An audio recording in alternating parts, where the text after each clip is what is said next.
Next guest in the studio here, Liberal MP Jason Falinski, Labor MP Patrick Gorman. Gentlemen, thanks as ever. Thanks for having us on the program. So, Tom, last night, did you have fun? It wasn't too bad. And you? Favourite speech? Definitely Scott Morrison. Oh, really? Yeah. What about who did you? Is that why you're wearing the blue tie today? It's teal. It's also Zali. Oh. What about? Well, we could talk about Patrick Gorman's green tie. Did you think Albanese was better than Scott Morrison? Pure laughs. Look, on many, many different measures, I know that Anthony Albanese is better than Scott Morrison. This one? Look, on the look, I think he definitely beat him on the visual humour with the shredder. Yeah, it's always nice when you got a shredder on stage. That's going on your headstone. That sounds a bit like going back to, you know, ALP head office raids or something. Plays better with a shredder on stage. If only Sussex Street had a shredder. That's the problem. Anyway, sorry. Let's get into it. The budget result. I had more questions. Favourite music? We're not going into that. I want to know. Did Daryl Braithwaite play horses? No one can tell me. Yeah. Not sure. I left Differing before reports. he started because he is did you leave to completely get a cheeseburger? washed up. I don't understand how he tours the country on the basis of one song that's not even an original. You're attacking an Australian icon. Yep. This It is, doesn't matter what happy we to. say from now on. Happy to. That is the takeout from this interview. No, I'm sorry. And it seemed to get big on the basis that he I think played at the Spring Racing Carnival and it was called horses and everyone, they've had that much beer and champagne at that stage. Apparently that's enough. Yeah. So, Well, Taylor Swift's got the Melbourne Cup, so, you know, he had to take what was left. all Going right. to the Melbourne Cup this year? I'm not. It's a long way from Perth. Perth, yeah, that's true. What about you, Tom? Moving right along. I'm not going. Well, I have one last question. Okay. Did you get a cheeseburger at the end of the night? No, but I had one beforehand because they were $1 yesterday. So on the way there, the cheeseburger was yeah. for Annalise, not for you, obviously. For Elise, you mean? Elise, sorry. Yes. Yeah. Don't confuse that. Well, it was loud. All right. Can we go? Can we move on now? Are we done? The budget result. Our questions were a lot better. Patrick Gorman turned around pretty well this result the last couple of years. He was just saying that, actually. Yeah. I don't think that was what I was saying. I was saying that we should boot you and keep Kimberley here. That's what I was saying. But well, last couple of years. Does that mean you and Kimberley have enough to disagree on to have a panel? I think people are concerned that Jason and I agree too much, so that we need to have a little bit more You've had creative that feedback tension. too, haven't you? Yeah. This is not even passing as a panel today, is it? When you get to the budget, though, like, let's talk about this. You say it's improved over the last couple of years. There was a $10 billion deficit last year. That wasn't good. It wasn't good the year before when it was. But these were improved results. $23 billion. What they were going to be. Well, and yeah, as Labor's been saying all day, balanced off the back of a $4.6 billion gouge out of the NDIS. Jason? Well, look, you're right, Tom. The budget has been improving for quite a period of time. We were left with a $52 billion budget deficit, which was Labor's last budget. And $40 billion budget deficits were like such great economic reform. And we had $10 billion last year. This is effectively a $10 billion balanced deficit. Deficit, sorry. $10 billion deficit. And this year's effectively a balanced budget. The big drivers of that have, though, been the pro-economic opportunity policies of the government, which has led to an extra $11.5 billion in revenue. And, of course, as more people are getting employed, you have the impact of less people having that's true, job creation, welfare. So the turnaround there is about 17. The NDIS aspect, though, this undeniably is a slower rollout than planned. There was a staff cap put on in 2014.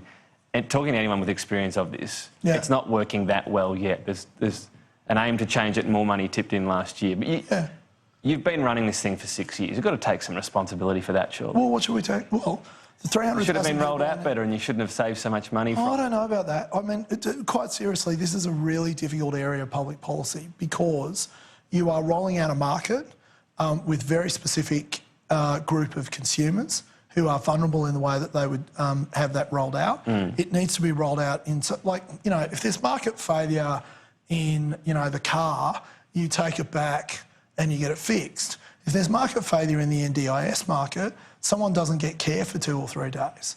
And that obviously has serious consequences. So it is better that it is rolled out sensibly, properly and thoroughly. But this wasn't planned to be rolled out with this many fewer people. This wasn't a plan. That's not true. That's not true. There are 300,000 people are now being looked after on NDIS, 111,000 in the last 12 months. It's a demand-driven... But it's going slower than it was meant to. They never said, let's miss this target by this many. No one's missing any target, Tom. As you know, this is an uncapped program. So as many people who need to access... So next year, the original target was 475,000. You'll get to that, will you? We may not. It depends what the demand for the program And if you don't, that will be a missed target? Tom, it's a demand-driven thing. It's demand-driven, but the demand's there. No, but that's the thing. That's as the Minister pointed out today. No, but the states provided us with information about what they thought. But it's also about the process of how people get in. You apply, you try to get the care, there's a delay to it. Oh, yeah, there's no doubt that that's been problematic. Yeah, there's no one is denying that a program as difficult and nuanced and bespoke as this program has been... You wanted to talk about the US trip, Scott Morrison. I do want to talk about Scott Morrison's US trip, but let's just say the government could today put more staff into the National Disability Insurance Agency so that more people can get access to those packages. I get those complaints into my office all the time. People who are saying, we are not getting anywhere. We saw an example in Question Time today of a family who are waiting for a wheelchair for their son. It is clearly not working, even in those areas where it has been rolled out. And so the government does need to accept that when you see that $4.6 billion figure in the final budget outcome, something has happened that they could have chosen. Like this isn't a surprise today because the money's... No, and look, they did change. They did seem to change and have more focus at the last budget. So look, I guess we'll see. I remember the infographics of that last budget where it said back in black. And back on track. And, Don't forget that part. Yeah, that was this financial year, though. They were never saying last financial year. But it's not quite there. Look, I just don't. Are you saying they're going to miss the surplus this financial year? I'm not saying they're going to miss the surplus this financial year. I'm just saying. But that was the back in black, right? I know, but they've been sort of, and I've seen it in Parliament all this week, sort of slapping themselves on the back, saying what a great job we're doing, the outcome hasn't actually been delivered yet, and people expect. I don't think that. I mean, we are very cognizant of the fact that we live in troubling times and that we need to be delivering the best possible outcome we can across the board to make sure that we get there and that we're firing on all sides. There was some backslapping, also some laughing when Jason Falinski stood up a bit early for his question. You wanted to talk about That's not fair. I was just trying to stop the crossbench. You wanted to talk about Scott Morrison's US trip. What have you got to say about this? Wishing him well, I'm assuming? That's him getting me back for the cheeseburger. Of course, you want, when the Prime Minister is representing the entire country abroad, you want them to do well. I'm concerned that he's sort of going without an agenda. He's just going to have a nice dinner and hang out with a bunch of his mates. How do you know about his agenda? Well, what is it? Well, he's not going to announce it before he goes necessarily. No, it's quite common that Prime Ministers would do a press conference before they leave for a big overseas trip to say, here's what I'm going to do, here's what Australia's interests are that I'm going to prosecute. I don't know what that is. I know that he's not going to the UN Climate Summit. In fact, I think he's been kind of politely suggested that he not go, which probably means that you were right when we were talking about it last week, that he wasn't invited or he wasn't welcome because he wasn't doing enough. But it's a bit weird, isn't it? Because you've got countries, including Australia, that can't even talk there, and yet India and China are saying, well, come on, developed countries do more. I mean, China's and they represent a bit cheeky putting itself in the, we're just a developing country, aren't they? Yeah. Well, of course, every country will seek to put forward their case in these forums in a way that advantages their particular economy. I agree with that. And that's the nature of these forums. But on a per capita basis, we should be honest and say that our emissions are high. Yep. When you look at sort of where China sits compared to us, we do have a greater per capita emissions. Yeah, but their impact's undeniable. They can both be true, I guess. The Trump visit, what's your advice to Scott Morrison? How would you deal with Donald Trump? Get Tom to buy a cheeseburger.